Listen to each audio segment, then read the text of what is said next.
Welcome to Hedge Fund Tips with Tom Hayes. I'm Tom Hayes, and this is your 271st VideoCast podcast for the week ending December 24th, 2024. Happy Christmas Eve and Merry Christmas for everyone who celebrates. Happy holidays for everyone else. Happy Hanukkah and Happy New Year. We're going to have an incredible 2025, and we're going to talk a little bit about why today. But as always, we're going to start with a family first, and here's some pictures of me and Annabelle with Pepper and Lucky on the pier there. Absolutely gorgeous day, and then I got a little bit of golf in. It's nice to swing a golf club in the middle of December. The swing's coming back strong. Very excited about that. Love the new club, and those of you who come out to visit, we're going to get to play. Absolutely incredible. That's with Mimi. Again, Pepper and Lucky. So that's that. Also wanted to cover quotes of the week here from Peter Lynch. The worst thing you can do is invest in companies you know nothing about. Unfortunately, buying stocks on ignorance is still a popular American pastime. And you're seeing it more and more lately. That's going to change very soon. But in the meantime, just sit back and pray to God you did not get FOMO genes, because that's what'll get you in trouble. So let's go through some of the economic data of the week. We're going to do an abbreviated session. We might get this one under an hour here for Christmas Eve. Let's see if we can pull it off. I always say that, and then it's 2 hours every single week. But China's one-year bond yields tumble below 1%. Not what we want to see, but exactly what you see right before every major rally in China's stocks. So you saw it in 2009, monster rally. You saw it in 2016, monster rally. 2018, you saw it in 20, monster rally. So we're going to see it again here. This is going to turn up in 2025, and we are going to be smiling so wide we could eat a banana sideways. So that's that. Here's manufacturing PMI. Started to turn up. Philly Fed manufacturing still turning down. So that's just a regional survey. Bank of Japan, Ueda hints at chance of later rate hike sending yen lower. They have no choice. When you look at the Japanese data, inflation is going up. They are going to have to hike. And we saw a preview of coming attractions in August when they did that. What got monkey hammer smash? People have such a short memory is Mag 7. All Mag 7 is a levered play on the carry trade. When the carry trade unwinds, those 37% weightings in the S&P are going to change very quickly, ladies and gentlemen. Doesn't mean the businesses are bad, doesn't mean anything. They're still going to generate cash. What it does mean is they'll be re-rated in accordance with the cost of capital that is financing the aberrational valuations. And we don't want to be there when that day happens. China may set highest budget deficit in decades. So they're going to 4% GDP. Everyone says they're not doing enough. We covered last week repeatedly. China is in the most easy financial conditions that they've been since 2016, right before a monster rally. And then prior to that, 2020, 2016, then 2009, and then going back to 2000, which again, all preceded monster rallies in Chinese equities. We covered a bunch of these charts last week. We got the bounce that we were looking for. People were running for the hills. We said it's going to take a couple days and we're going right back up. And we showed you 10 indicators, and that's exactly what happened. Small is greater than large cap expectations. Rise to the highest since May of 2021. Small cap will outperform the large cap. We're going to cover some data as to why we believe this is true. And you saw inclinations of that back in the early 2000s as well, which is when they outperformed. Retail sales, ladies and gentlemen, look what led the way. Bigly, motor vehicle and auto parts dealers. And what's beautiful is it's happening right according to plan. People are moving down the spectrum. They're buying smaller cars, but they're buying larger quantity. And that is beautiful for Cooper Standard, because Whether the car is small or large, you still got to seal the windows and doors, and you got to transfer fluid and fuel and all those wonderful, beautiful things that Cooper Standard does. NVIDIA versus Supermicro. If you remember, Supermicro was the same type of parabolic chart. It's absolutely, completely collapsed. Went from so it went from 10 to 120 and 120 back to 20. Had a dead cat bounce here. This will go back below 20. And it doesn't mean they're the same type of businesses. It doesn't mean that's going to happen necessarily. These analogs don't mean much, but you do have to be cognizant of what you're dealing with. 10-year Treasury yield versus TLT. So you can see this broad, massive divergence we haven't seen since 2020. And then 2018, which we talk about a lot. Then 2010. And what happened in all of these instances is we saw big rallies in treasuries, compressions of yields. Just another way to look at it. Here's another useless analog, but it puts things in perspective so you can be cognizant of your surroundings. This is NVIDIA versus Cisco stock prices.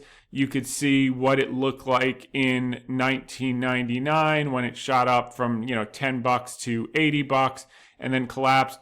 It's kind of odd though. The charts do look eerily similar. You had this first move up, a check back, a little consolidation, then you put in this top, then you do a check back, then you do another one. I mean, it doesn't mean that that's going to happen. I certainly don't think we're going to have a tech wreck. I do think we're going to have a tech underperformance.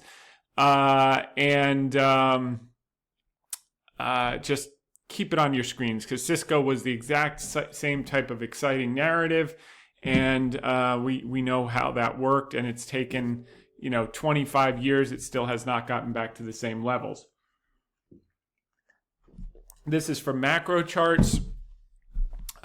This is put volume on the TLT. Hasn't peaked this much since 2011, right before you got a big rally in bonds, and then when again 2018 when managers and hedge funds were a record short, which we've referenced many times. So you see this much put volume with everyone so certain that yields are going to 5%, guarantee, as close to a guarantee as you can get in life, that bonds are going to rally in the first quarter of 2025.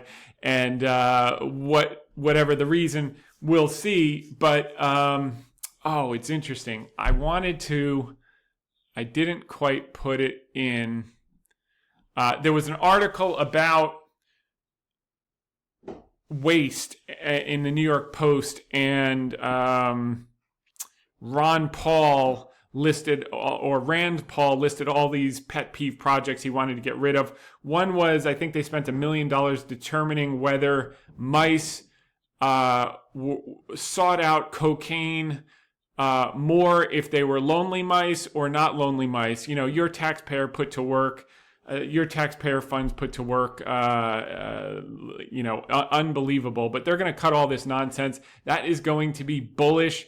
And it doesn't mean they're going to cut $2 trillion. It just means that the perception around the fiscal recklessness is going to be changed. And once the perception changes, you will see a big change in the way the bonds trade.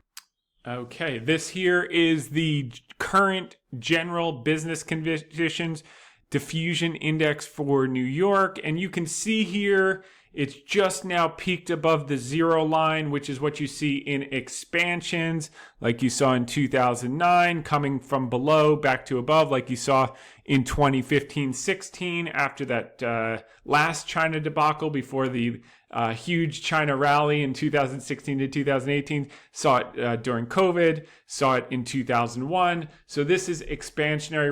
Rail car loadings turning up. This is a key indicator. This is something that we were showing last week.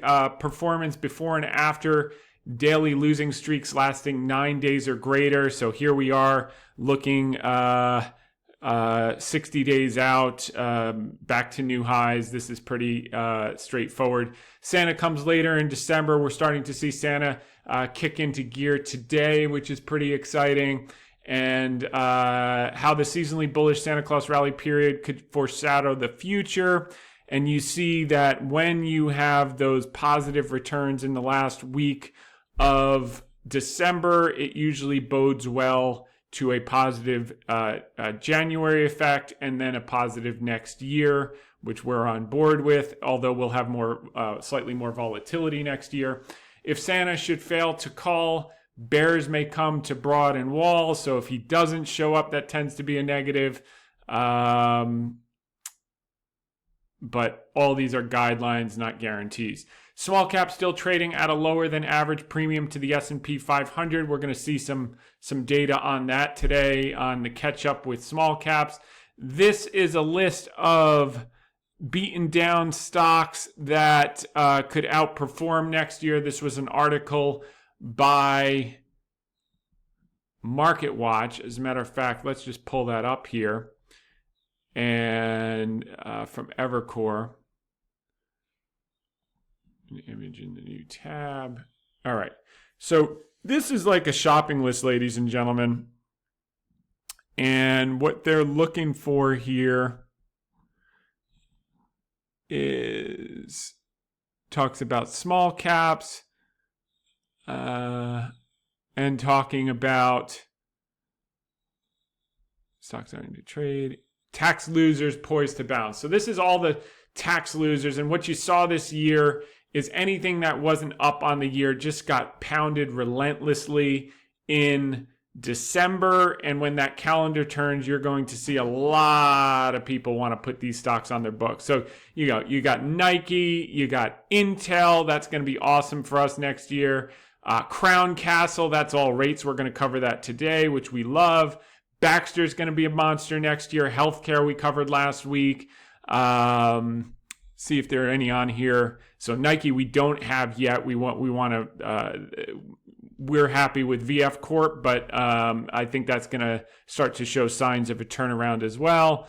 Etsy we already have. That's moved up a bit, but we think that'll continue. GXO, I love this opportunity here. And know I have some new money coming in from existing clients this week. We're also opening up a few days early for Q1. We're going to talk about why later in this call, but the setup for some of these to buy GXO now down in the hole like this because the deal didn't go through. Thank God the deal didn't go through. If we'd gotten taken out at 70 or 80, I would have been pissed. This thing's going to be a lot higher over the next 3 years.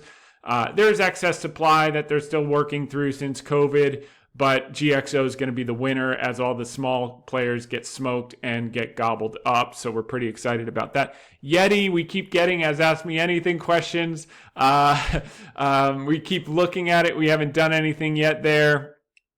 Avis, not for me. Advanced Auto Parts starting to move up. We love that in 2025.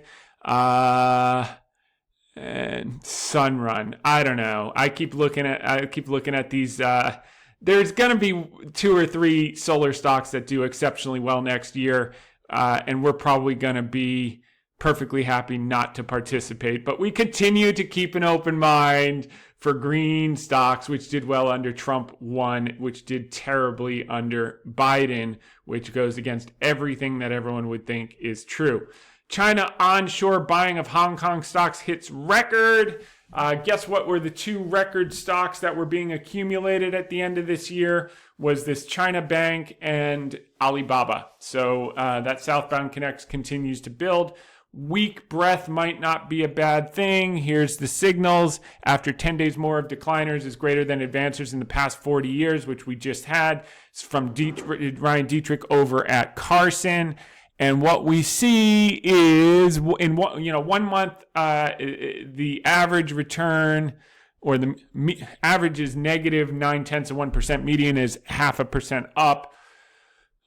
3 months up 1.2%. Median up 3.2. 6 months up 9%. Median 3.7% average. Up 12 months 17.9% average. 17.3. So the implication is from these signals, up 17% a year out. That seems a little rich, but wouldn't shock me. Presidential cycle. We covered the decennial cycle last week. We're more in the 8 to 12% for the indices and dramatic outperformance for under the indices. But we'll keep an open mind for that. People already front-loading possible tariffs. Yeah, that's silly season. We'll see how that plays out. US PCE price index came in lower than expected. There are some articles about what they would have done with that dot plot had they seen this number ahead of time. We'll see. Inflation expectations coming down. Monopolies monopolizing returns and market cap. Here's market cap of S&P 500 versus unmagnificent 493. So these things have really, really gotten away. And we'll see if that door closes either by the unmagnificent catching up or the magnificent catching down. I think it's going to be the unmagnificent catching up. Bull and bear indicator still suppressed, so that doesn't, that's not what you see at tops. What you see at tops is 8 to 10 extreme bullishness. We're not there yet, although we do have over allocations of equity allocations. Here we have debt allocation at 19% as a percentage of holdings. So that's near record lows. I think that's going to be an opportunity in 2025. I think TLT is going to get bid. I think CCI as a result of that is going to get bid. All the REITs are going to get bid. This shows government spending from the CBO and Wells Fargo, what is mandatory, what is discretionary, and what is net interest. Mandatory is $4.1 trillion, which is 14.5% of GDP. That's Social Security, Medicare, Medicaid, income security programs, other. Discretionary is non-defense and defense. That's about 1.8 trillion. Net interest is 949 billion. So here's the mandatory spending. It shows all the benefits to give you an idea. Canada retail sales month on month for vehicles was also off the charts, just like US, which is interesting because the US, we seeded, well, maybe some of that was replacement from the hurricanes in Florida. But when you see that, although there are a lot of Canadians in Florida, that's for sure. So maybe there was a little bump on that. Natural gas moving up on the cold swell. So we love that for Comstock. S&P 500 risk premium. People view this as a negative for equities because it's at the lowest level in 25 years. Except what happened when the risk premium got this low? What people are missing about this equity risk premium is it's a function of the valuations of the top 7 stocks. So the last time you had equity risk premium this low was the last time that you saw a dramatic outperformance of value, small caps, and emerging markets.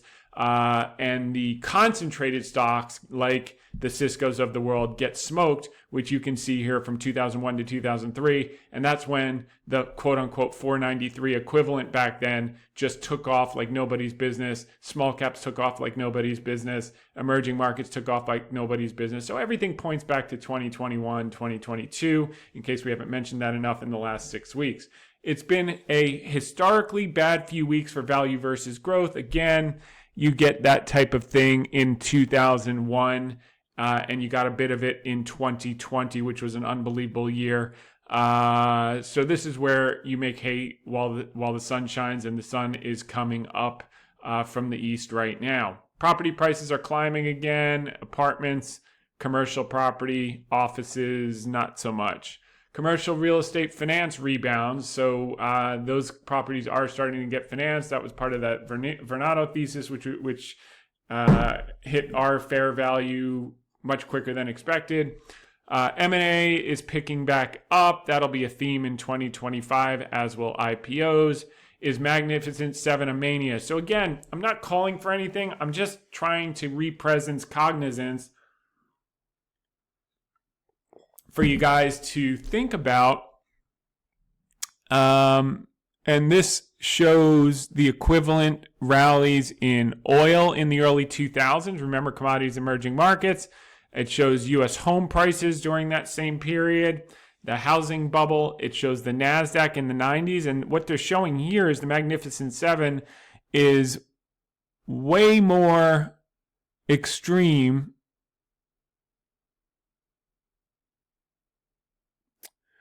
than the NASDAQ 100 bubble of the late 90s and the Nikkei bubble of the late 80s and the gold bubble of the 70s and the Nifty 50 of the late 60s before the 73 crash. Conference Board U.S. leading index month on month, that's turning positive again like we saw in 2009 and in 2001. Japan CPI, this is what I was referring to. Their inflation is going up. They will have to hike. And all the Mag 7 is right now is a levered carry trade. That's where all the carry, they borrow at zero and they invested in U.S. risk assets and they benefit from the appreciation of the dollar relative to the yen and they benefit from the free money. It's a riskless trade until it becomes, what do they say? Risk-free return until you get return-free risk. And that shifts quicker than you know, and everyone gets a margin call on the same day. And you got a preview of coming attractions in early August. It's just people forgot, and they went right back to doing the exact same thing. So usually what happens if they didn't get the lesson the first time, they get it in spades the second time. So here's more Japanese CPI turning up. China may set the highest budget deficit in decades, 4% of GDP. Everyone's still bearish. This is going to be this has 2025 literally has a chance to be, I think probably the best year of my career. Take it with a grain of salt, but I haven't seen so many things lining up in the way. And it looked like there was a chance it could do it in Q4, and then Trump got elected, and so we had to go through that same inauguration, election. Everything that's worthwhile gets smacked after the inauguration. It all goes off the charts when no one expects it, and everyone gets completely positioned the wrong way as they're doing right now. I mean, we're going to look at a chart of something called Fartcoin, which is going parabolic, and it tells you everything you need to know. I'm not exaggerating. That is the name of the quote-unquote investment. So China may set, okay, so that's the budget deficit. That's called fiscal spending, ladies and gentlemen. Here's value back to the 50-day moving average, completely oversold, and you see it at these levels. This is going to rip right after the calendar turns. This is Larry Williams via Seth Golden, General Roadmap for 2025. This guy's pretty good. His timing cycles have worked really well over the last 4 years. I always pay attention to him. He's gotten a lot of stuff also wrong over the years, which we all make mistakes. That's part of the game. But he's right more often than he's wrong, and that's the name of the game as well. So he's pointing to continued weakness into February and then a rally into March and April. We'll see. I mean, my general base case is that we should be strong into the inauguration. A lot of new stuff will start to work into the inauguration, and then the old stuff, I think you are going to see some profit taking in the Mag 7 either after the calendar turns or after the inauguration as we get the rotation playing out. Santa Claus rally begins. What do we have here? Okay, so the average return up 0.5%. So that's kind of kicking into gear today. I see. Okay, that's why the numbers stopped moving. The market's closed. It's 1 o'clock in New York and 10:40 in the morning here. Euro area GDP seen growing less strongly. Okay, so that's that. And this, in case you forgot, this is showing asset class return since 1801, ladies and gentlemen. If you had put $1 in stocks in 1801, your average return would have been about 7% a year compounded, and that turned into 2.3 million. $1 into 2.3 million. Unbelievable. Bonds, $1 became 2,100. So same dollar, do you want 2,100 or do you want 2.3 million? It's not even close. T-bills, that's why you want an equity manager, not a bond manager. T-bills, $1 became $245. Gold, guys, people can't get enough gold right now, right? Everyone wants gold. We've been saying good luck with that. $1 became $4. So if you buy gold now, in 220 years, you will have if you buy $4 worth of gold, you'll have $16 worth in 220 years. So have at it if that's interesting to you. And the dollar has been the worst performing investment. So if you're sitting with dollars in the bank account and not invested in equities, you are losing like nobody's business. So so that's that. Weak breath might not be a bad thing. We covered that chart. That was from Ryan Dietrich. This is next 7 days. Down. Okay, so that's positive. From 1950, the average is 1.3% for the Santa Claus rally. Zweig breath thrust. This is from a guy named Grant Hawkridge. A lot of talk about the breath thrust, and it looks like it's going to be happening here. Has crossed. The 10-day count begins. Will Santa bring a breath thrust with him? So, when breath quickly recovers from oversold conditions, calculated using a 10-day exponential moving average of the number of advancing stocks on the NYSE divided by the total number of stocks in the NYSE, a buy signal occurs when the indicator moves from below 0.4 to above 0.6 within 10 trading days or less. Signal's rare. The average gain, when you get this signal, which we'll know in a few days, the S&P 500 has always been higher 6 months later with an average gain of 16.2%. So, there you go. Hope for a breath thrust in the Zweig. Marty Zweig was a legend, by the way. Hope for a Zweig breath thrust. Last week when we said this thing was going to take, a couple of days, and it didn't really get its footing until Monday. We pointed to the PMO buy all and the PMO SPX hadn't hit zero. It's now hit zero. This thing's turning up. We're off to the races, and the National Association of Active Investment Managers came down. Everything's set up correctly. Emerging market stocks wobble since Donald Trump's election. They did the exact same thing in 2016, 2017, and then took off after the inauguration. China's fiscal stimulus has been conservative in recent years. This is now accelerating. Dating sites. We've been getting a lot of Ask Me Anything questions about Match. You got an activist, including Elliot and Starboard, super smart guys. But even now they're saying, after all the things that they've asked them to do about trimming costs, attracting new users, setting up innovation, he said, if it fails to deliver, quote, we believe changes must be considered, including for Match itself to go private once again. And then they'll just dividend out the cash to themselves. So, but you can see the trends here. And the problem is Tinder's lost a lot of users. Badoo has lost a lot of users. Bumble's, Grinders, Hinge is going upwards, but it's just too small. So that's what we need to see to want to get involved in Match. It's like, yeah, revenues have been super flat. That's probably from price raises while they're losing clients. Is there stabilization of users or an acceleration of users? That's when we want to get in, when the stock's down 80% and the fundamentals are actually beginning to improve and is not yet reflected. I don't quite see that just yet. Churn rate of the largest U.S. companies has increased. The average company tenure on the S&P 500 index, 7-year rolling average. And what this says, the implication from the Financial Times article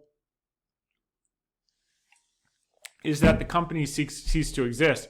I think the opposite is true. I think the problem is private equity has been allocated too much money because they mark to make believe. They don't have to mark to market. So pension managers like the even marks because they get to keep their jobs because they don't have to mark to market every day. And so you've gotten all this private equity money, and all they can do with it is continue to take companies private off the exchanges, then lever them up, and then refloat them back on the exchanges, and candidly destroy a lot of them that they overlever in the interim. So that's kind of why you see it trending down. But I think a lot of this trend has a lot to do with private equity's involvement. The other thing that it has to do with, you can see here when it really collapsed, is after Sarbanes-Oxley, you had lower highs. That destroyed the capital formation business in the U.S. and the ability for smaller companies to list earlier like we had historically. Hopefully, Trump 1 could not get that done. I know Kudlow was working on it. Hopefully, Trump 2 can reverse some of the bad aspects of Sarbanes-Oxley. That will enable more smaller companies to list quickly and reduce public company costs and compliance. Leveraged loans defaults climbed to 4-year high. So it's something to keep in mind. A lot of crappy loans out there that you have to keep in mind. Conference Board consumer confidence turned down this week, which was kind of interesting. Consumer expectations turned down. So, regardless of what side of the aisle you're on, a little surprise there for people to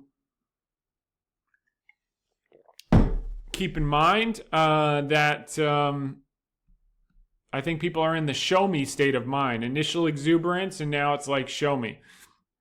China car production share went from 1% to 39% in the last 20 years. US went from 15% down to 3%. Asleep at the wheel. While we're having union fights, they're producing cars and eating our lunch. So Japan doesn't face that. They've been able to keep share. Europe is collapsing. They used to have 35% share. They dropped to about 13% share. So continue to make it hard for manufacturing to get energy, continue to overregulate, continue to do things that are against the idea of staying competitive, and you're going to see more and more of these type of things. Although I think the next 4 years is going to arrest this, at least temporarily, until the trend resumes. Sentiment for healthcare stocks is washed out. We spent a whole 2 hours on this last week. You can see another visualization. You can see the 12-month forward PE ratio. This is like shooting ducks in a barrel. So whether it's XBI, which we love and own, whether it's Baxter, which we love here and own, which we covered last week. Again, for those of you who have been around, we spend 80% of the time on the ones that haven't left the station, and less than 20% of the time. You're lucky if you get 10 or 20% a week celebrating winners. That doesn't provide... if you take care of the downside, the upside takes care of itself. And that's what we've always done since day one. And I think people have found that extremely valuable. So if you're not looking in the healthcare sector, you're missing an enormous opportunity in 2025. High yield bond volume. So this is just ramping up. High yield refinancings are going to accelerate because they're priced off the shorter end of the curve. Expect to see big stuff in Q1 and Q2. And I think Cooper Standard will have an opportunity to refinance a lot at lower levels, especially if and when they report free cash flow positive in the fourth quarter, which they should be able to with a November SAR annualized at 16.5 and estimates for the industry at 16.3, which we covered last week. Conservatively, they could generate $4 of earnings if those conservative estimates are correct about industry volumes, because everything after 15.8 goes straight to the bottom line. And that's why we got involved with the trade when it was below 15.3, because of the operating leverage in the business. It's just magnificent. So yield curve has uninverted and stayed uninverted. World's top automobile manufactured by sales. I mean, look what's happened to America. And now you're going to have Nissan and Honda combined. So effectively, other than Suzuki, which I thought they made water skis. I didn't even know they made cars. Jet skis, rather. Stellantis, General Motors, and Ford fall to the bottom of the list. Hyundai Motor and Kia, who filled the need with the smaller cars, is eating their lunch. And Toyota is number 1. Here are the top all-time favorite Christmas movies. This is from Deutsche Bank. Home Alone, Die Hard, Love Actually, It's a Wonderful Life, Elf, National Lampoon's Christmas Vacation. Might have to roll that out tonight on Christmas Eve, National Lampoon's Christmas Vacation with the girls, expose them to what real comedy is with Chevy Chase. That'll be pretty awesome. I will probably get outvoted and wind up watching Home Alone 2, but such is life. Moving on. After lagging for most of the second half, 2024, Big Tech and Mag 7 have outperformed the average stock in December. So this was just a sea change that came after the election, a short-term thing. We saw the exact same thing in 2016 after the election and before the inauguration. No way to hedge against that short-term move. You just get it all on the back end in Q1 and Q2 gains of next year. If you try to hedge, you create unnecessary tax events, and then if someone else gets elected, you're completely on the wrong side twice. You created tax liability and you missed the upside, so you just have to ride it through. The beauty is you always get back to the expected trend. It's just delayed in this case a couple of months, and then this will catch back up huge and be very exciting. Net profit margins continue to accelerate. This is from FactSet via Seth Golden, and expected margins, net profit margins go from 12% this year to 13% next year. So that's, expanding margins is the mother's milk. I mean, earnings and margins is the name of the game. Here's from Zach Tan, who has been a longtime follower and multiple time caller. He posted on VF Corp. He says, I understand the Oprah effect of Kim Kardashian resulting in the North Face and Skims collaboration selling out within minutes. But did you know that Vans Off the Wall had 2 releases last week and it sold out quickly as well? They've collaborated with streetwear label rooted in bike culture. So these are cool. By the way, I mean, out here in California, I'm 7 blocks from the beach. We walk there all the time.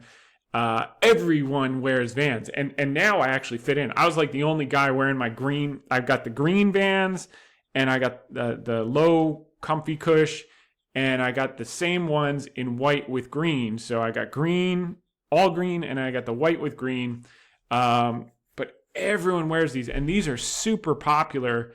I mean, even the golf pro wears Vans. It's mind-boggling at the country club. Like everyone out here. So I'm excited to go back to New York in early January to do a few days of media, to walk down Fifth Avenue and see if it's actually spreading beyond Orange County, California, because it looks like it. The stock's up a lot. I mean, it's really moving in the right direction. This is from Charlie Bilello talking about new highs.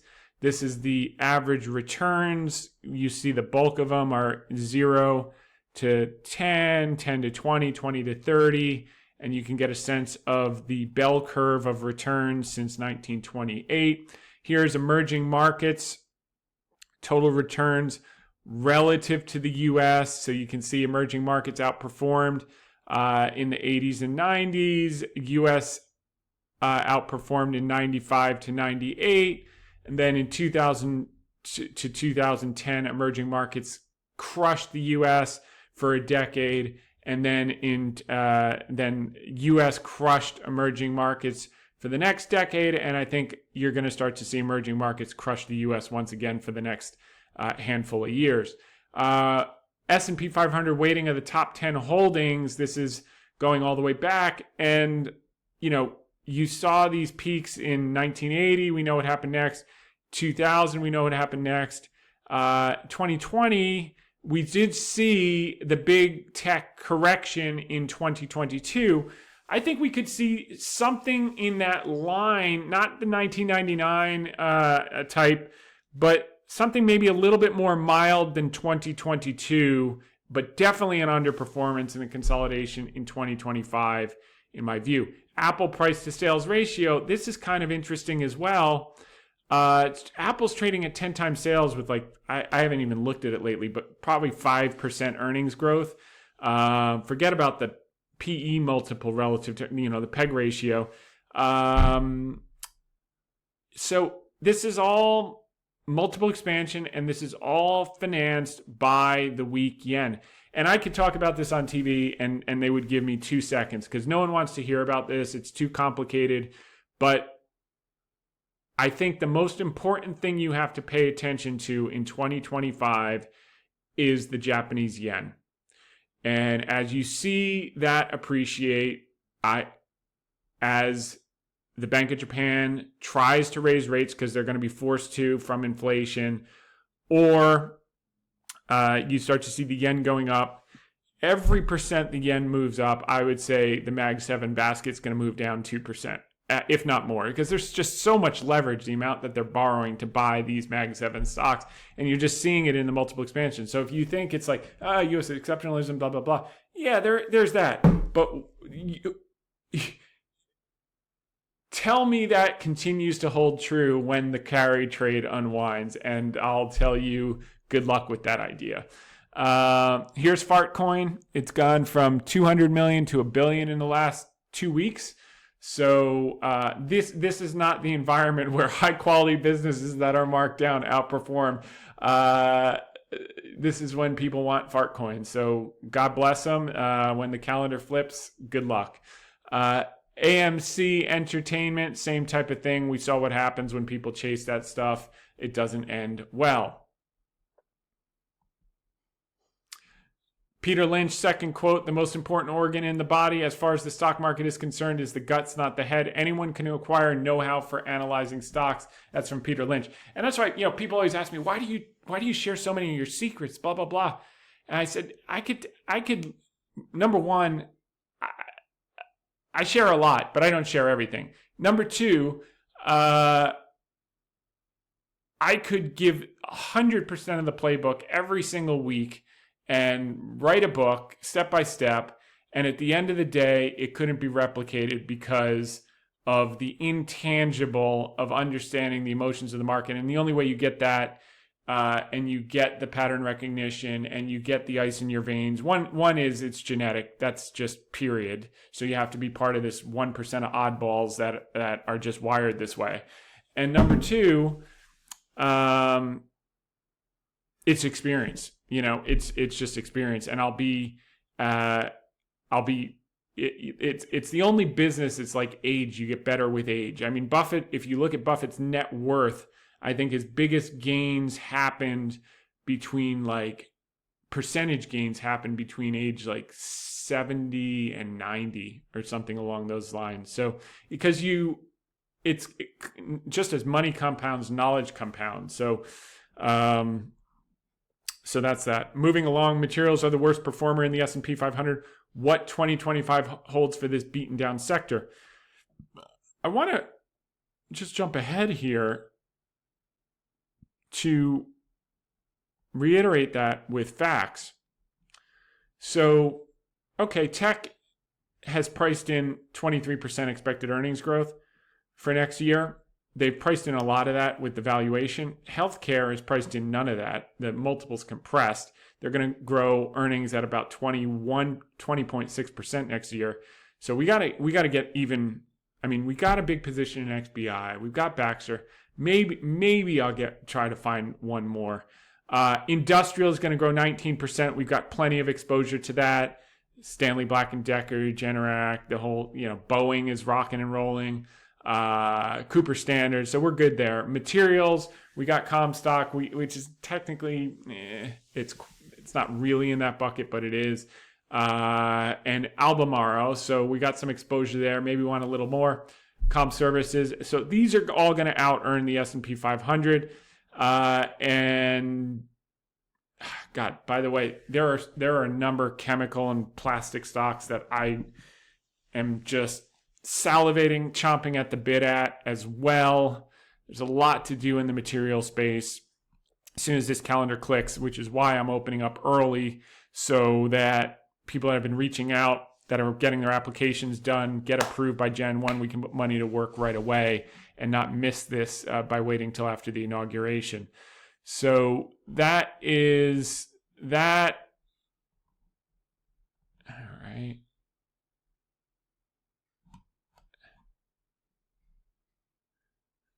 Let's see.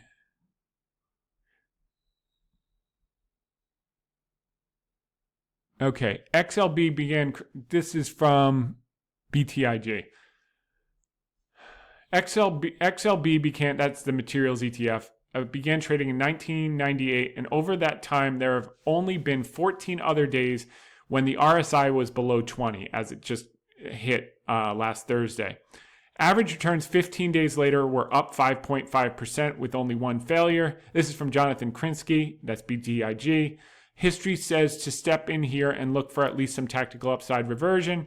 Meanwhile, since 1990, the S&P materials sector has never been down for consecutive years. See the table below. The sector advanced over 10% last year before heading for negative returns in 2024. It's also worth noting that its average annual return following a down year has been 20.43% since 1990, with only 1 year up less than 10%, said Krinsky. This is key, guys. How this didn't make it to my pod charts list is beyond me, but at least we got it. Look at this. So we just have a negative return the following year, 21%, 22%. In 2000, it was only up 1%. The rest of the market was getting monkey hammered, and it was still a positive. 2022, 34%. 2008, by the way, 2002, what is that right after? 2003, rather. It was up 34.76% in 2003. 2009, 45%. 2012. I mean, this, man, materials. Where's my notebook? I got to get even more exposure. And I got the names. I already have the names. I just got to find the space and not get too overexposed. Materials and healthcare. I'm doing this stuff. This is part of my process. I went through so many stocks this weekend, and I played so much golf. That's my idea of fun. Stocks and golf, in that order. All right. Intel gets a much-needed win.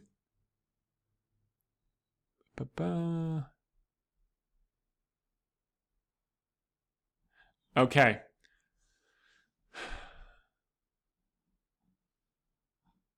Final lockdown billion. So they got their grants, which we know, $8 billion. There's one more piece of good news for Intel as it comes to a close. The company's second generation discrete graphics cards appear to be a hit, at least compared to its inaugural effort. Intel put a ton of work over the past 2 years fixing the myriad of problems that plagued entry into the market, and it now appears to have a winner on its hands. The Verge reported on Tuesday that Intel's B580 graphics cards, which is priced at $249 and generally outperforms the pricier options from both NVIDIA and AMD, is selling out at retailers. Selling out like Vans, like Intel B580 chip. Unbelievable. A quick look on Amazon shows that ship dates for the card have slipped to January. It's currently sold out on Newegg. I don't even know what Newegg is, but those of you who are into that stuff do.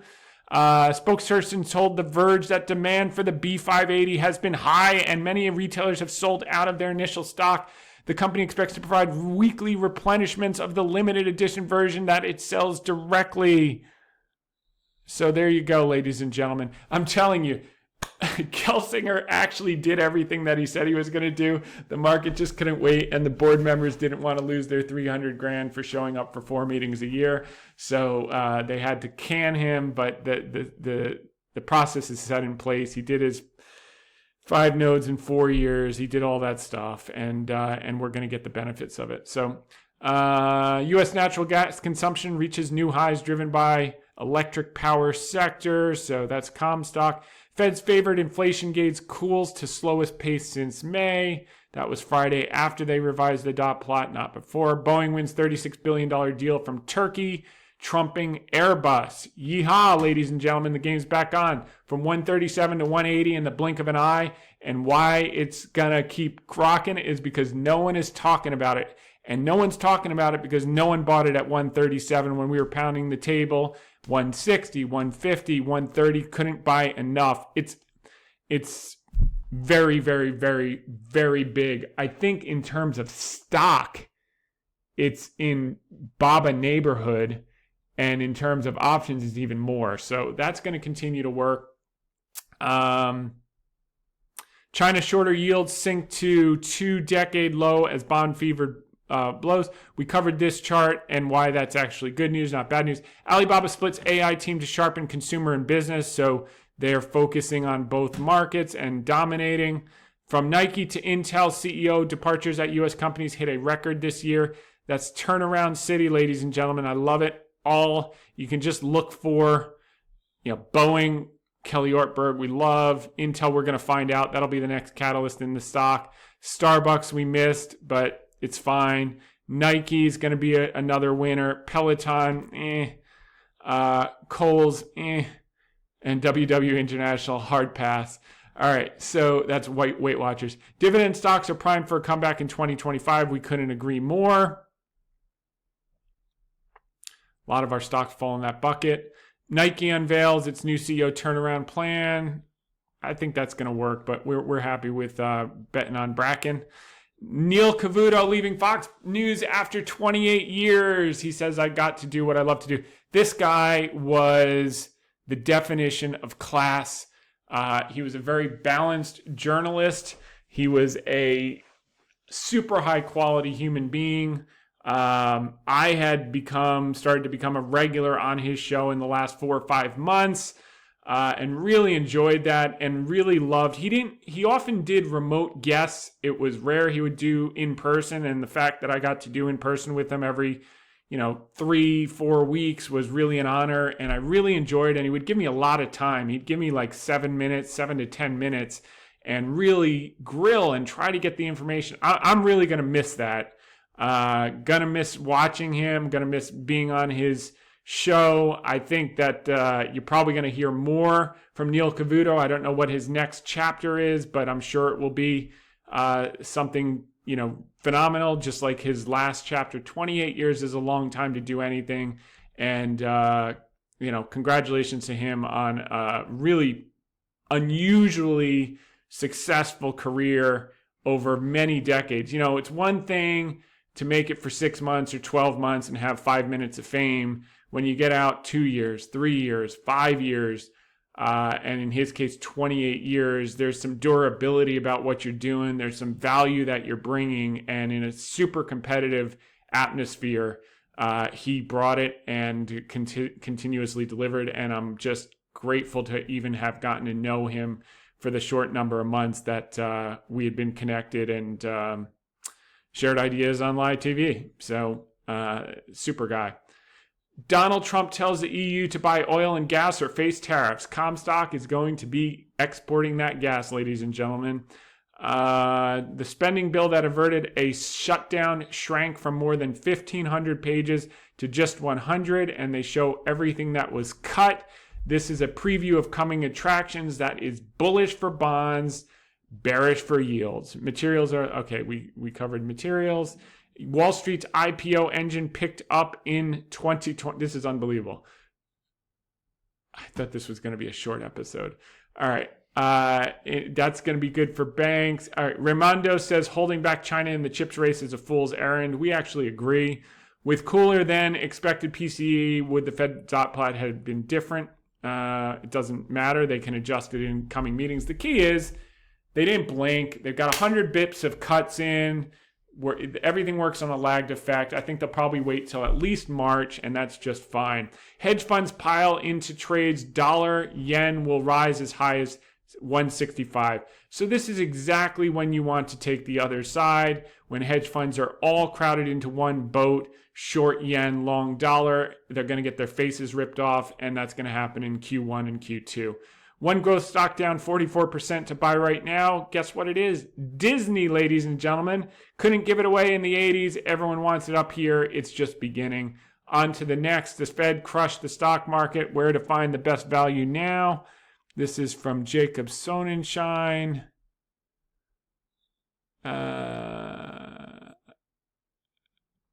Okay, pure value ETF trades at 10 times 12-month forward earnings, well below the 22 times pure growth. Oh, now maybe a time to play catch up. A broad group of value stocks tracked by sentiment trader senior analyst Jason Gopfert he's worth a follow on X, is near its lowest level versus growth in over 2 decades. The last time relative prices were at these levels was in the early 2000s.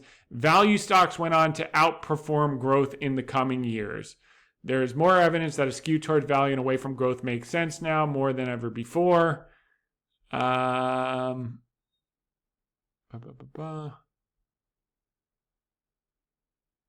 they're talking about, so you got it. He's talking about margin expansion and how the pure value ETF grows earnings at a 17% clip next year relative to growth, which is also going to grow earnings at 17% next year. The difference is one is trading at 10 times and one's trading at 22 times. So one's a 2.2 peg and one's a 1 peg. And when you can buy a basket at a 1 peg with earnings growth, it's a formula for success. Great article by Jacob Sonnenschein. Good dude and great journalist. Baba officially launches operations in Morocco, marking the first stop in Africa, ladies and gentlemen. Whole new continent, whole new opportunity, just getting started. Small cap stocks get hit again. Be patient. And I'm looking for the quote here.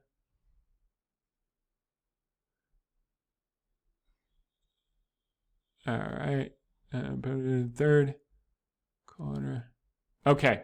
Wall Street analysts forecast profit for small cap companies to increase 16% ahead of the 15% growth analysts predict for larger companies, and small caps are significantly cheaper. S&P 600 trades at 15 times next year's profit compared to 22 times for the S&P 500.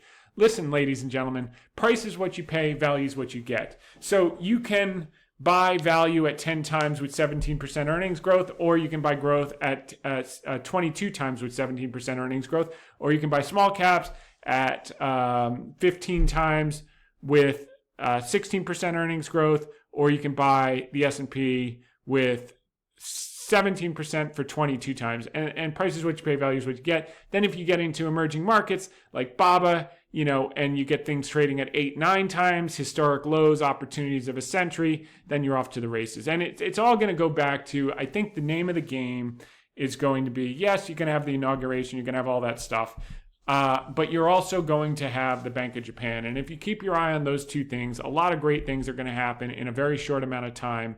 And the question is, are you going to be positioned for it? This contrarian investor says the tech bubble is getting scary. Here's his game plan. This is a sensationalist thing that he's calling for a 50% correction in the Mag 7. I think that's going to be wrong as well.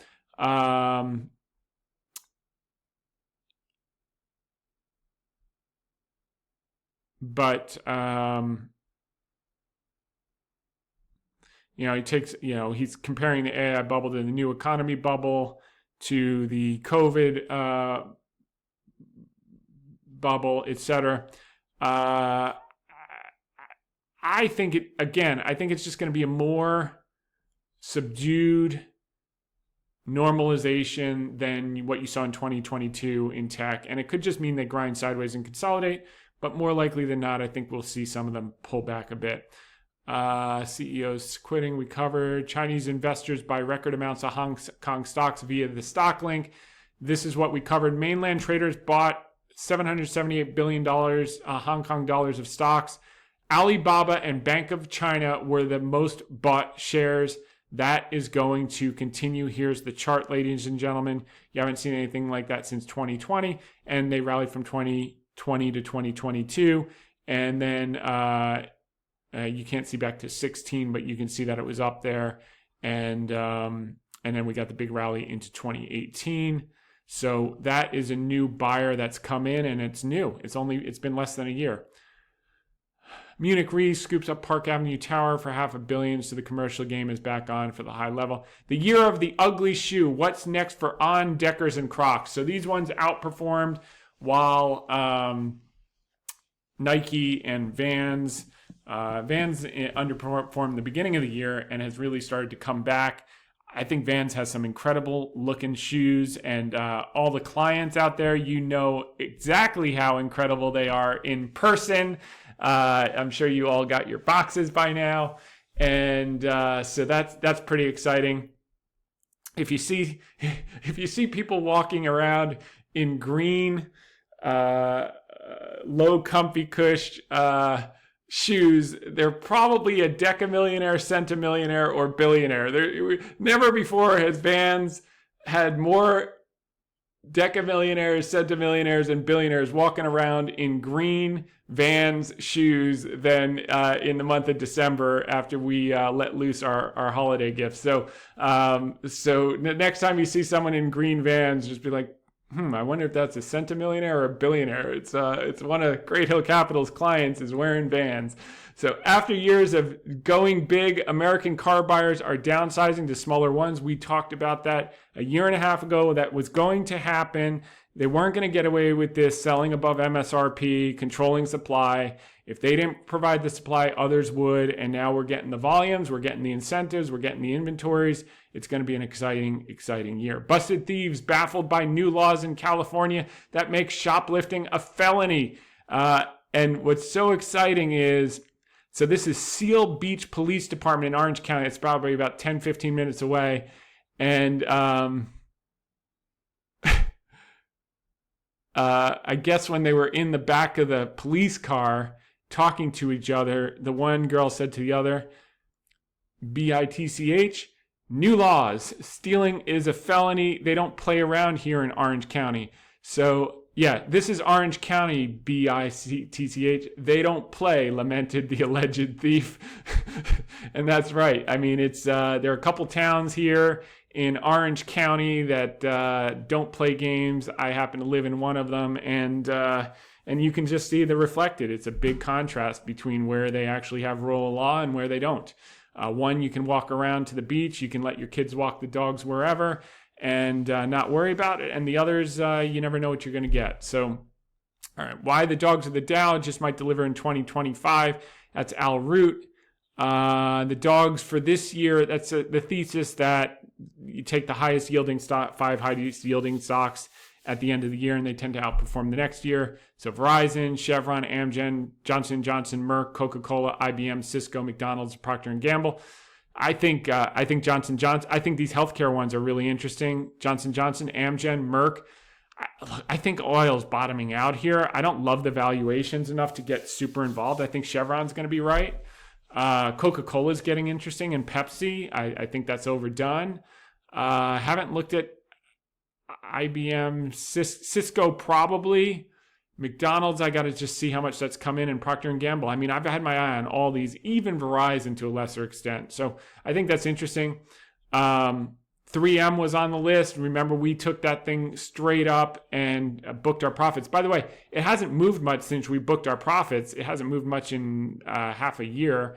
So we're pretty happy with that one. If that one ever came back down, we would reconsider getting involved again, but that was a nice win. Portfolio manager names Chinese and European stocks promising strong returns despite market uncertainty. He's talking about the stimulus. He's talking, first off, they did in November a 5-year stimulus totaling 10 trillion yuan, 1.3 trillion US dollars. Now they're doing this $400 billion direct stimulus for straight to consumers. China Mole's record $411 billion special bonds. For money will fund consumer subsidies. This will be the first consumption-driven direct stimulus in the pockets, ladies and gentlemen. And yet, people are asleep at the wheel. BABA has gotten bid a little bit in the last couple of days on that basis, but nowhere near what's going to take place. Planned special bonds amidst vows to spend. Okay, so Chinese planned special bonds amid vows to spend. So they're getting serious. This is from Brendan Ahern. First, support the expansion of domestic demand. Mainland China media had a significant coverage of the National Financial Work Conference conclusion and subsequent Ministry of Finance release stating, quote, more proactive fiscal policies should be implemented. The positive release outlines 6 areas of focus for 2025, and the fact that the first one are key.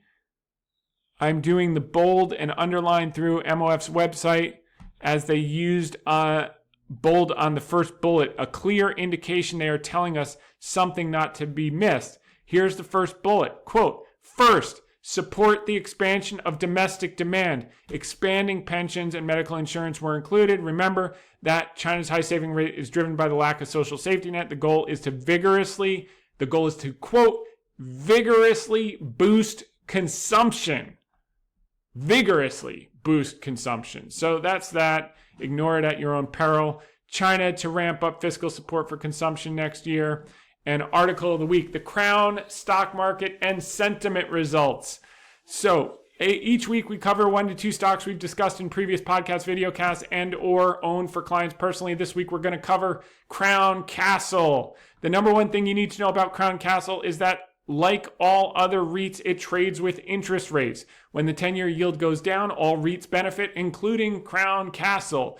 In the chart below, you can find Crown Castle in black and red. That's right here. Overlaid with TLT, the 20-year Treasury ETF in blue. That's right here. And the REIT index in purple. That's right here. As bond yields have fallen, yields went up. REITs have fallen as they are plays on yields. Right now, the dividend yield on Crown Castle is 6.9%. Stock is down from 180 down to 90. It got as low as 78. We had been pounding the table. It rallied to 120. It's back to 90. We'll add more, which we've been doing. And this thing will be back to new highs in a few years. We'll collect a 7% dividend in the meantime, which, by the way, they'll raise. So our yield on principal will even get higher. And they finally got rid of the dead weight fiber business, which we're going to talk about now. We have made the case for bonds getting bid, yields going down in 2025. Hedge funds and large traders, red line at the bottom down here, have not been positioned this short 10-year treasuries since September 2018. That was right over here, which preceded a major rally in bonds right here. Commercials, the true smart money, green line at the bottom right here, are near record long. They haven't been this long since September 2018, right before the huge rally in bonds. Compression in yields. Commercials are always early and mostly right. We can debate the reasons why bonds will get bid from positive to negative. Fiscal responsibility, Doge, okay, flight to safety, geopolitical uncertainty, less issuance due to higher tax receipts.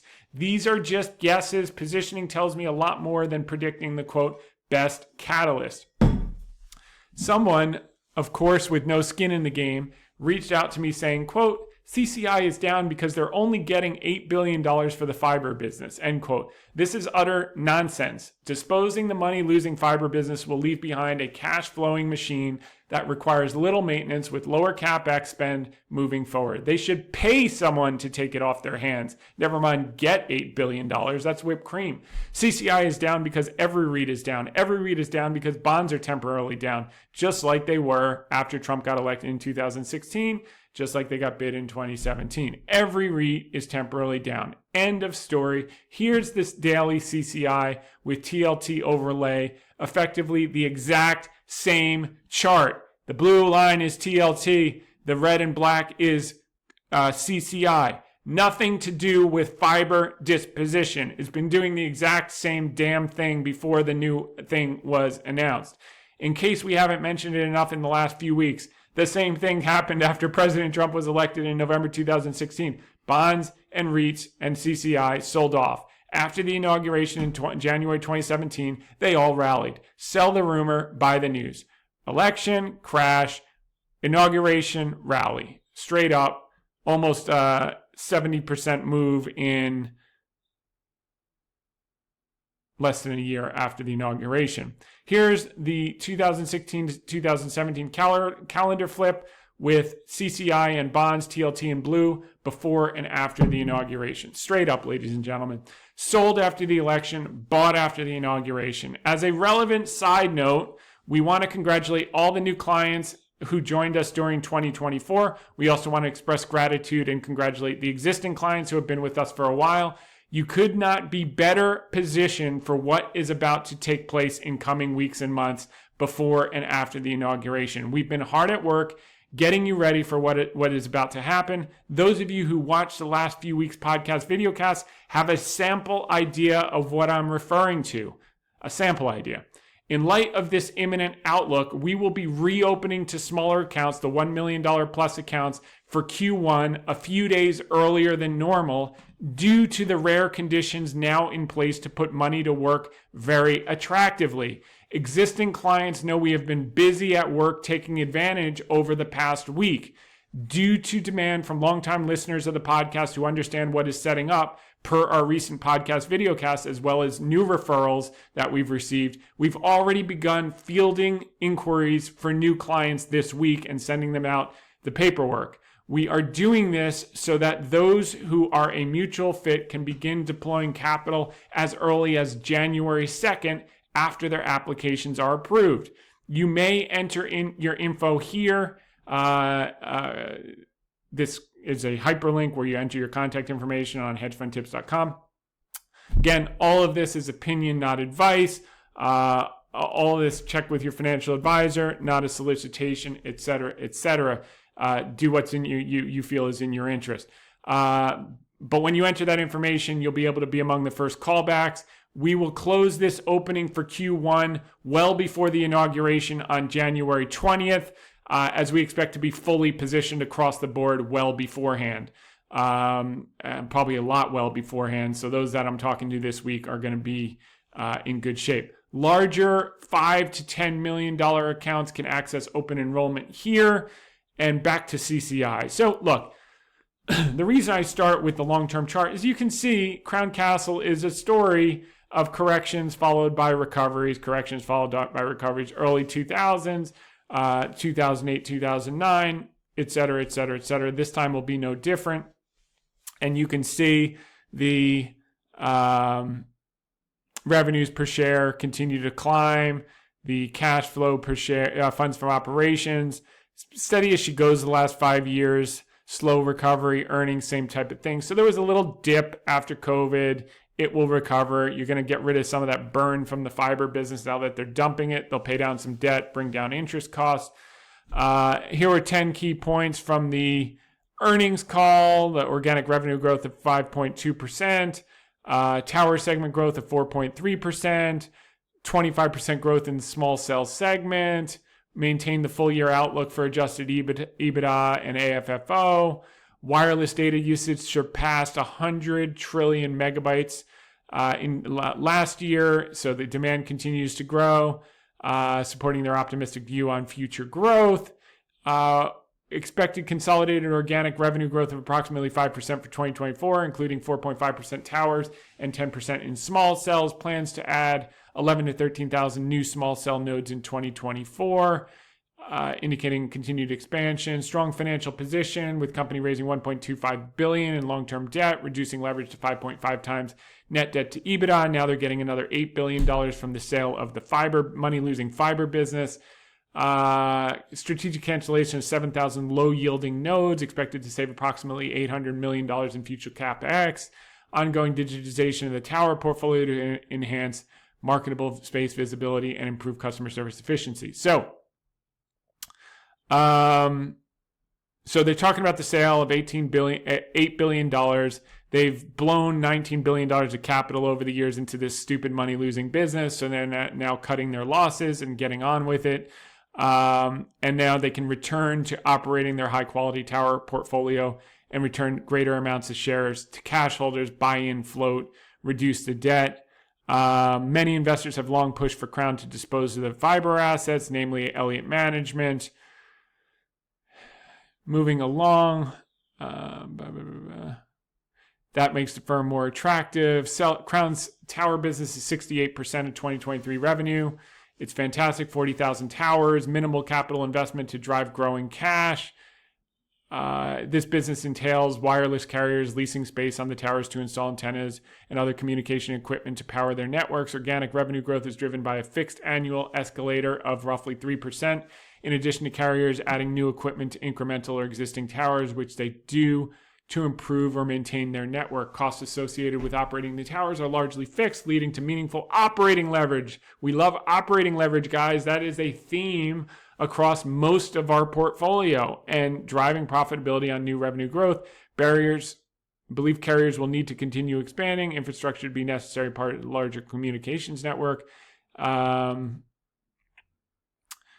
So they had said that they were skeptical about the firm's ability to earn sufficient returns on its fiber investment. Well, now that's no longer a problem. Fiber is a no-moat business. They're getting rid of it. They were just struggling to earn their weighted cost of capital. That's now gone. They're just going to be focused predominantly on the legacy tower business, and the economics are pretty amazing. It costs $200,000 to $300,000 to construct a tower. And the name of the game is having multiple tenants on each tower, which gives you huge returns. So, for instance, American Tower states that the average tower is $275,000 to construct, generates $20,000 of annual revenue for the first tenant, with $12,000 of annual operating expenses, generating a poor return on investment of only 3%. Yet, when adding a second and third tenant, these returns jump to 13% and 24% as annual revenue scales to $50,000 and $80,000. So net $68,000 on a $275,000. That's a great return on invested capital. As operating expenses only increase marginally, the Crown Castle has a tenancy ratio of 2.5 tenants per tower as of 2023, with an average annual revenue per tenant of nearly $38,000. So you're looking at 76 plus 19, so $95,000 on a $250,000 to $275,000 investment. Back out operating or management costs of $12,000. That is a sick return on invested capital. That's now going to be their primary business, and the fiber business is no longer going to suck up all those profits, which is huge. This is going to be a literal cash machine.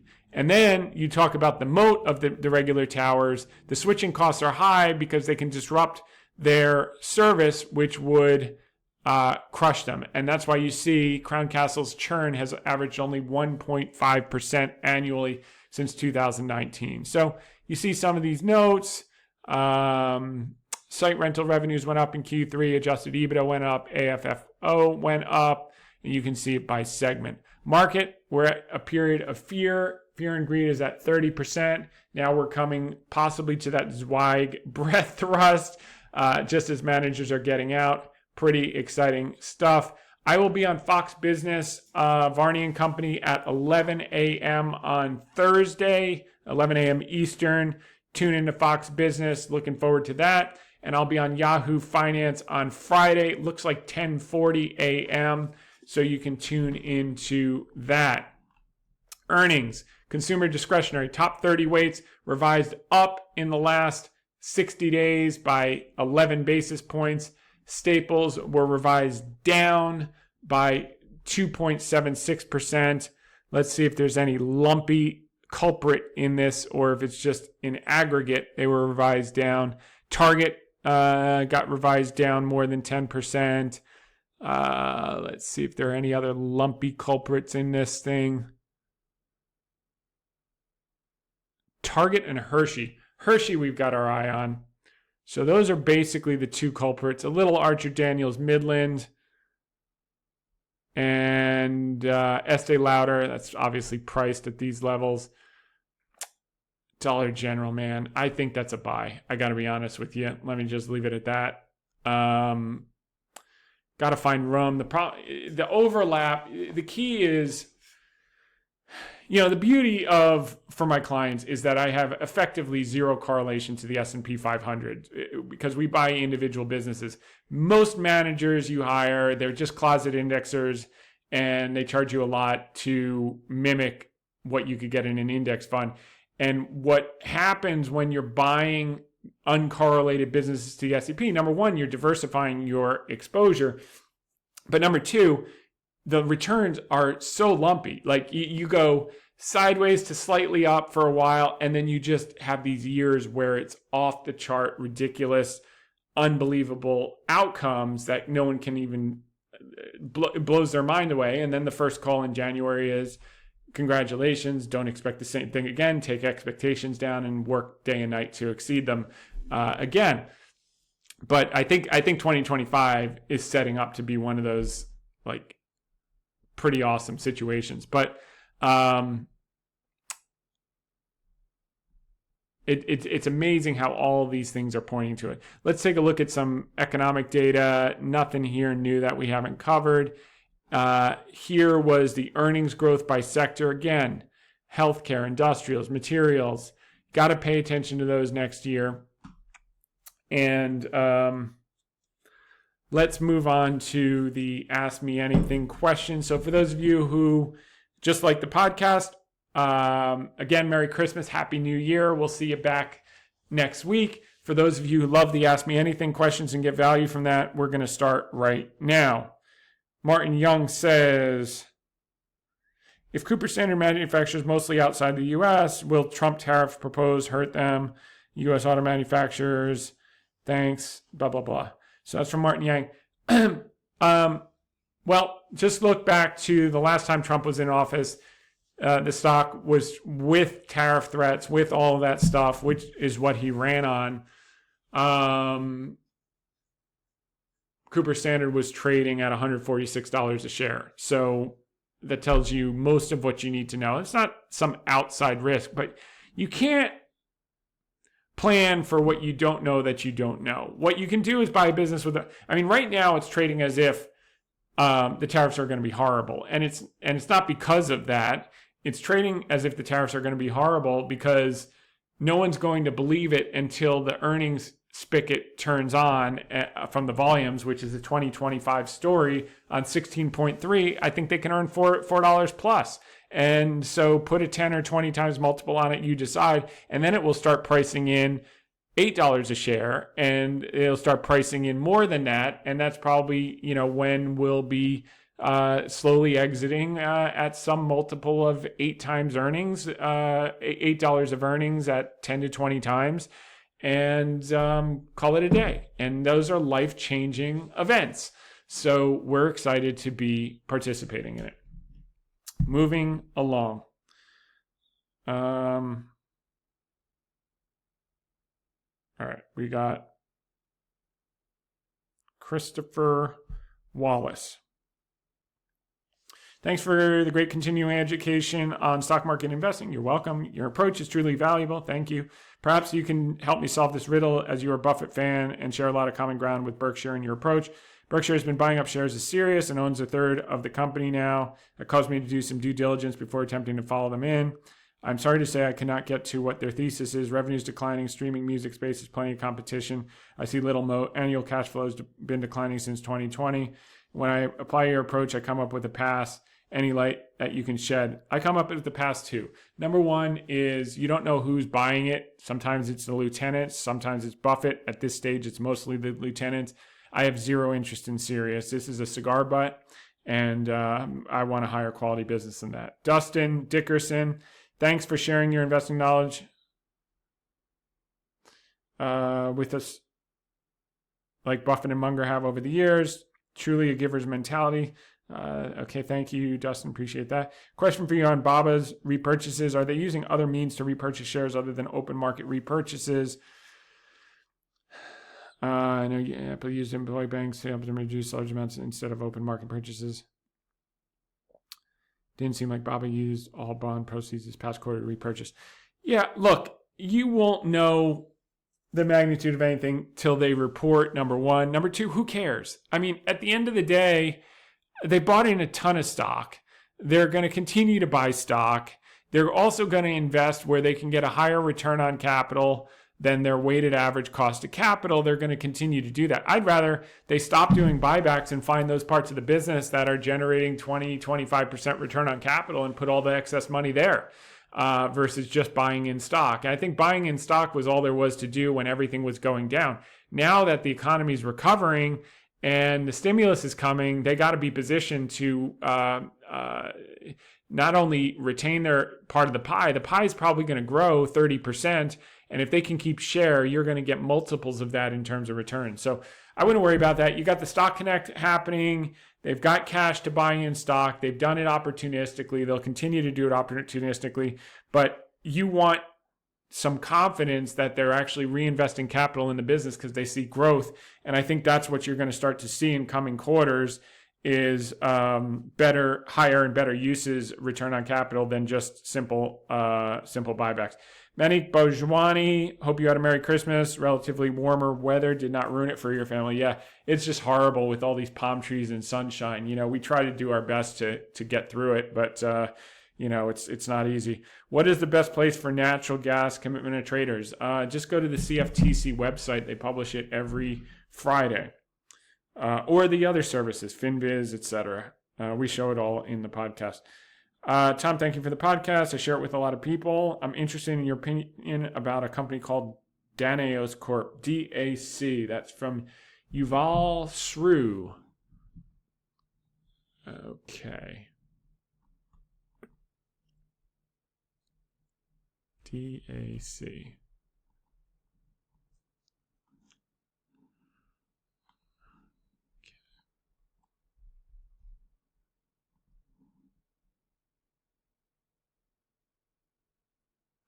I think someone gave this to us last week. Here's a stock that's up from $2.15 to $80. Got to 95. Now it's pulled back to 80, and you're interested. So you missed it.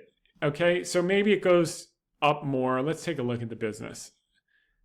I forget this FOMO, guys. Don't send me stocks that are up 40x off the lows. Send me stocks when they're in the hole, and I'll tell you if it makes sense to take a punt by solvency risk analysis and getting comfort. If they're not going out of business and the revenues and cash flow are doing okay and it's a temporary impairment, that's where you make dry bulk. These things are shit. No, thank you.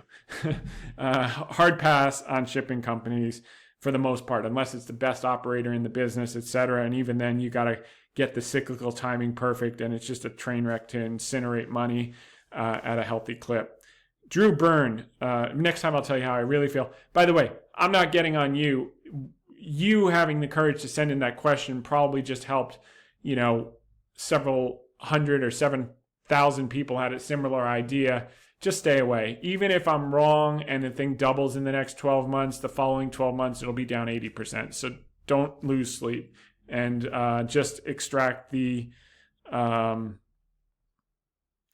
gene from your repertoire. Drew Byrne, grateful for your thoughts on TripAdvisor as the current valuation. Thanks for all your fantastic content in 2024. Merry Christmas and best to you and your family. Thank you, Drew. Merry Christmas to you. Thank you for your years of continued unwavering support. I appreciate that. TripAdvisor is not my bag, but I think it's okay from a financial standpoint. We get this one every few weeks, and we've not done anything with it, and I don't think we've missed anything.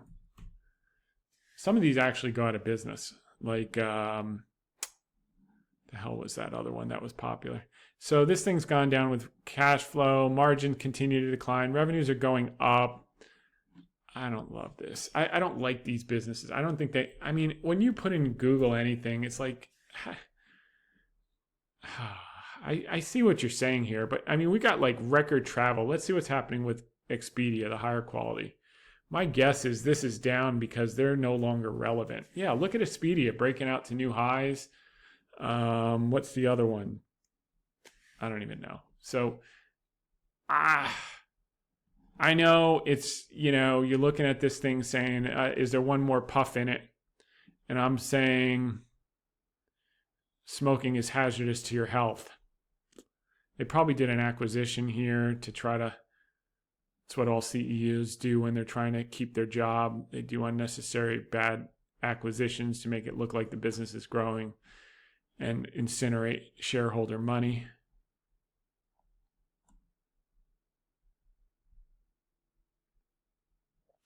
The balance sheet's good enough. If you want, it's definitely beaten down if you want to take a punt and hope for the best. But when the industry's going up and they can't find their way to the coffee machine, it's usually not a good sign. Let's see what happened to Shares outstanding. I mean, they're not diluting it that much.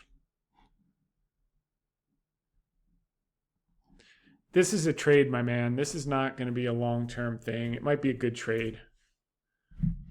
I'll leave it at that. I understand how you got there. Okay. So Sarah Jacobs, love your podcast. Learned so much about adopting good investment framework. During one of your October podcasts, you briefly mentioned Albemarle. I'd like to know if this is a company you're considering leaning into more, and lithium surplus may impact the company's profitability over the next 1 to 3 years. Do you think there's a good quality business will recover over time?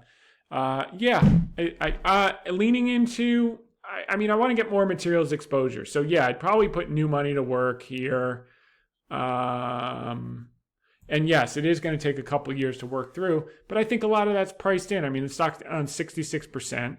This is a durable business over many decades. I think, we covered we didn't cover it briefly. We did a whole article on it, and we talked about how the West EV demand has slowed down, and the China is like the whole EV market, and it keeps growing. So I kind of like it here. I like the materials. I like everything about it. So yeah, hope that helps. Jimmy Jones.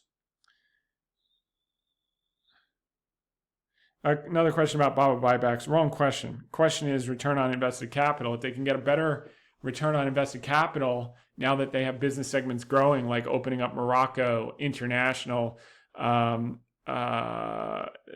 splitting the cloud, consumer and business, and they arrested the decline in share from Pinduoduo and Temu, and they did all that stuff with investment. That's what they should be doing, because they'll get if they use a third of the cash to buy in 10% of the float, it's not going to move the needle as much as investing in 25% return on capital segments of their business. So I hope that slows down. They bought in enough stock, and I hope they're telling a story about how they're deploying at 20% plus returns. That's what I hired them for, by the way. An idiot could go in and buy back the stock. I'm looking for someone that can reignite growth, and it seems like the segments are starting to do that one by one. Hey, Tom, hope you're doing great. Carl Zeiss Meditech, leading edge technology in eye care, mother company. Super interesting stuff. ASML wouldn't be able to produce their machines without them. Okay, so this is called Carl Zeiss.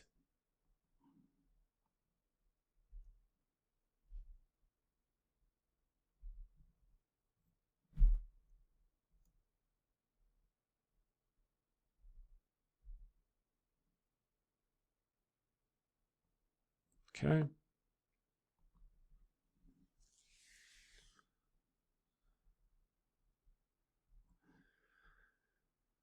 Stock's down with cash flow. Revenues have been flat the last 2 years. Margins are declining.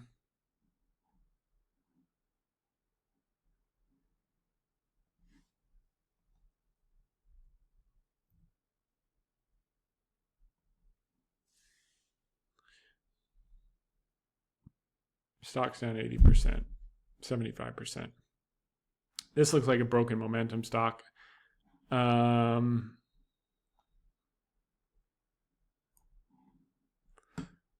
see here.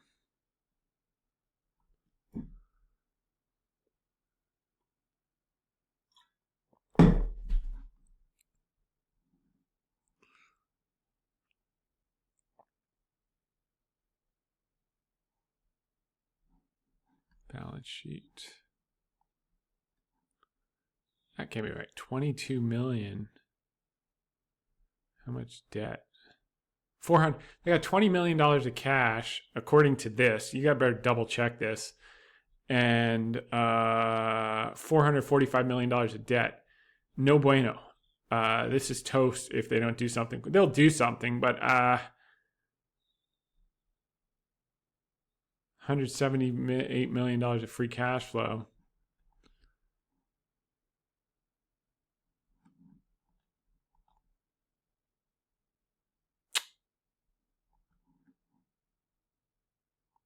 All right, you're going to have to just figure out when all their debt comes due, how much it is to service it, a percentage of free cash flow. I mean, this is a solvency thing. I don't love it, to be honest with you. This one, I don't love it. I think it goes lower. And by the way, even if it bounces, chances are, bounces up to 80, you'll have another chance to buy it at 60 once it's stabilized and the fundamentals are better. So I wouldn't rush into this. I like your analysis and how you got there. I'm just not in a rush. Some very cheap automakers, Mazda 7261. Could you look at the stock? I don't buy OEMs. I think they're just garbage businesses. They're going to be a race to the bottom in margins. Cooper Standard's going to benefit. I want picks and shovels. Let all of the gold prospectors go broke. We'll sell them the shovels. And that's basically what these Mazda and Honda and or Nissan and etc. So yeah, it's cheap. It's cheap for a reason, because labor, parts, race to the bottom, not interested. Ford's been cheap for 25 years. Max Mtifal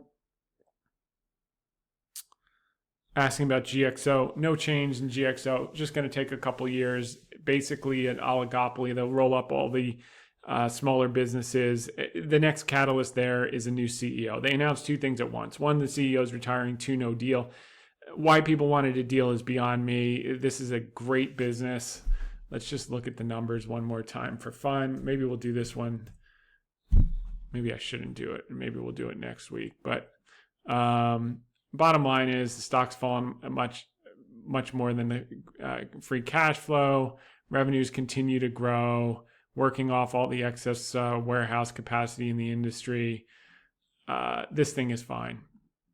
So we're very comfortable being in the market on this one. I'll leave it at that. And that's it. So we'll be back next time. Next week, we will be same place in sunny California.